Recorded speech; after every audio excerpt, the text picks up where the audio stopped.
This elementary assessment update discusses running records for the 2012-2013 school year.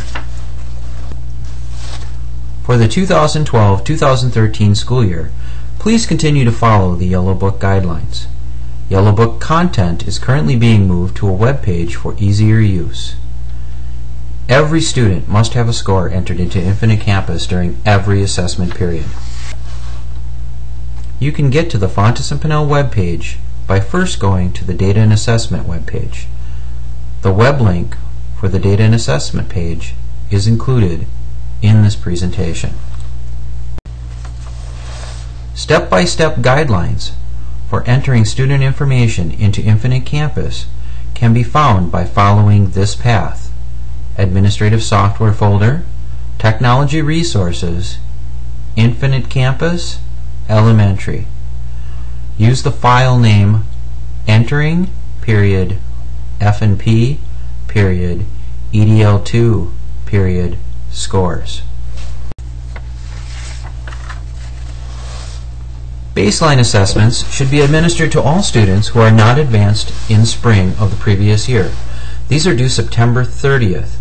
Use a default date of September 4th for students who are not assessed. Trimester 1 running records should be administered to all students and are due November 30th. Trimester 2 running records should be administered to all students who are not advanced in Trimester 1 and are due March 7th. Use a default date of December 3rd, 2012 for students not assessed. Trimester 3 running records should be administered to all students and are due May 15th. Running records in kindergarten are administered for students who have achieved a level 4 on the Kindergarten Developmental Writing Checklist, and guided reading instruction begins. Anytime scores are entered into Infinite Campus, the actual date that the assessment was given should be entered, unless the student was not assessed. Last year's student scores should be entered with a date of September 4th, 2012. The September 4th, 2012 date is being used to acknowledge that a score was entered, but the student was not administered a baseline assessment. Baseline running records should be administered in the following manner. Grade 1 students need to be assessed. Grade 2 students below an instructional level J on the Fountas and Pinnell or 18 on the EDL2 need to be assessed. Grade 3 students below an instructional level N on the Fountas and Pinnell or 30 on the EDL2 need to be assessed. Grade 4 students below an instructional level Q on the Fountas and Pinnell or 4011 on the EDL2 need to be assessed. Grade 5 students below an instructional level T on the Fountas and Pinnell or 5011 on the EDL2 need to be assessed. These guidelines can be found on pages 7 through 11 in the Fountas and Pinnell and EDL2 Implementation Guide, also known as the Yellow Book, and also on the Fountas and Pinnell webpage. We know that students with no growth and a September 4th default may have experienced summer slide and made progress in Trimester 1 to gain their end-of-year level.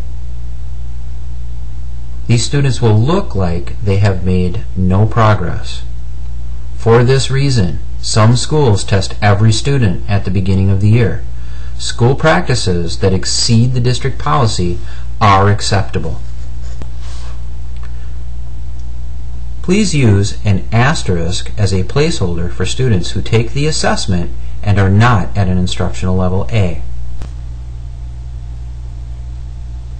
Running records in kindergarten are administered for students who have achieved a level 4 on the Kindergarten Developmental Writing Checklist, and guided reading instruction begins. Many kindergarten students are administered running records during the Trimester 2 assessment window. Some schools continue to administer the Kindergarten Developmental Writing Checklist even if a child has achieved a level 4 because they are looking for continued growth to inform their instruction. Teachers should always be looking to find the highest instructional level.